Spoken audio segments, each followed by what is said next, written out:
So we are beginning with the ray optics segment of IE Erudov series. So we are dealing with essential Erudov.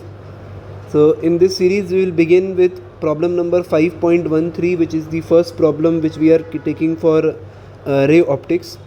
So let us begin with the problem. The problem is stating, write the law of reflection of light beam from a mirror in vector form using the directing unit vectors E and E dash of the incident and reflected beams and the unit vector n of the outside normal to the mirror surface. So as we approach this problem, we are considering incident ray vector as E1 vector and reflected ray as E2 vector. We start by drawing a plane mirror. So this is problem number 5.13. So as we start by drawing a plane mirror. So this is the plane mirror that we have.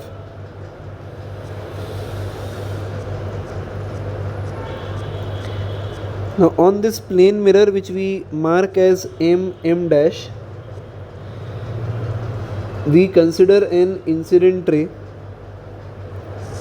and we will produce this incident ray on the other side.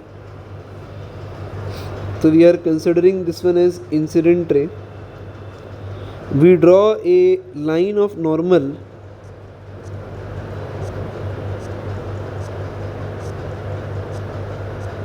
and as we draw a line of normal, so this is the line of normal that we have.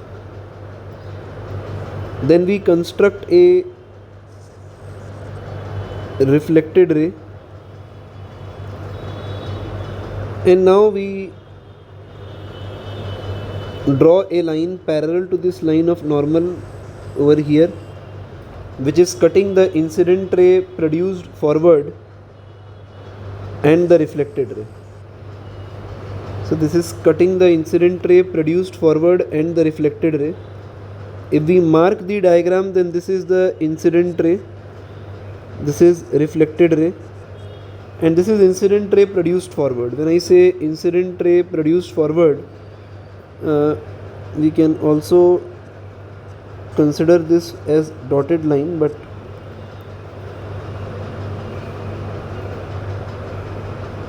okay. So over here we mark the incident ray as E1 cap, the reflected ray as E2 cap, the line of normal, outward normal, as N cap. So since this is also parallel to the outward normal, we consider this one also as N cap. The angle of incidence is marked as theta. The reflected ray is same as angle of incidence, again marked as theta. This is 90 degrees.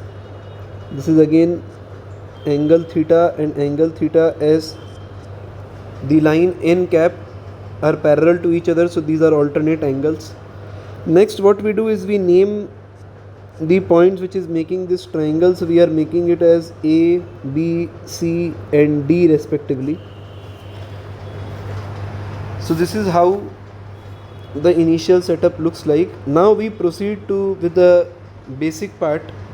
So the basic part is, so we say that triangle ABC is congruent with triangle A, D and C. So these two triangles are congruent at these two angles are 90 degree.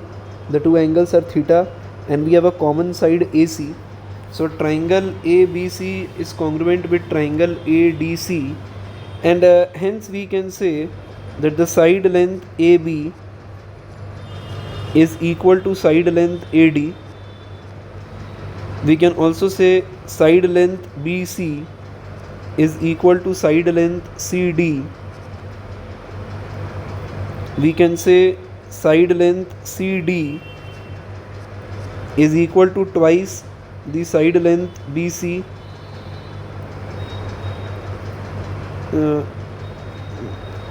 Let us change this. We are saying side length BD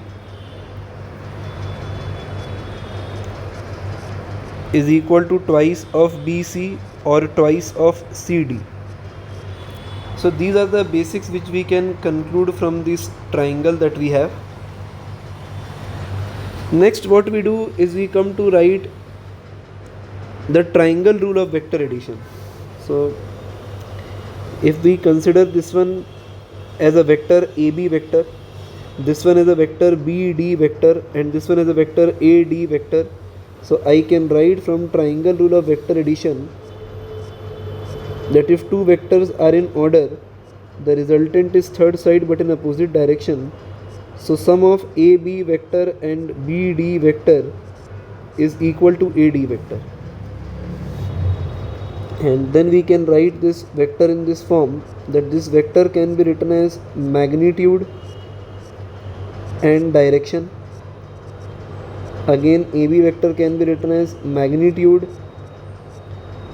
and direction, and then again we can write this as magnitude and direction. Okay, so if we divide AD, so we get AD cap is equal to, now since AB and AD is same, so we write it as AB cap plus, so BD we can write it as twice of CD, so twice of CD upon AD, and then BD cap. So we can say that AD, which is equal to reflected ray E2 cap, is equal to incident ray E1 cap twice of CD by AD. So this can be written as cos theta, and then we have N cap. So of all the parameters given in the problem, that is, we need to write an expression for reflected ray in terms of incident ray unit vector and the normal n vector. We can say that we now need to replace this cos theta term. So to replace this cos theta term, we can use dot product technique. So if we use dot product technique, then we can say E1 vector dot n vector equals magnitude of E1, magnitude of n, and cos of angle between these two vectors, which is equal to 180 minus theta. The angle between two vectors is measured from tail to tail. So we can write E1 dot n divided by the magnitude E1 n is equal to minus of cos theta. So cos theta can be written as minus of this value. So therefore, if we substitute in the expression which we have obtained earlier, we can say E2 cap is equal to E1 cap minus twice of E1 dot n vector divided by its magnitude is unit vector n cap. So this is the final answer that we have for this particular problem, where we have obtained vector form of law of reflection. So this expression is giving us vector form of law of reflection, where we have obtained the vector equation for the reflected ray in terms of incident ray and normal vector.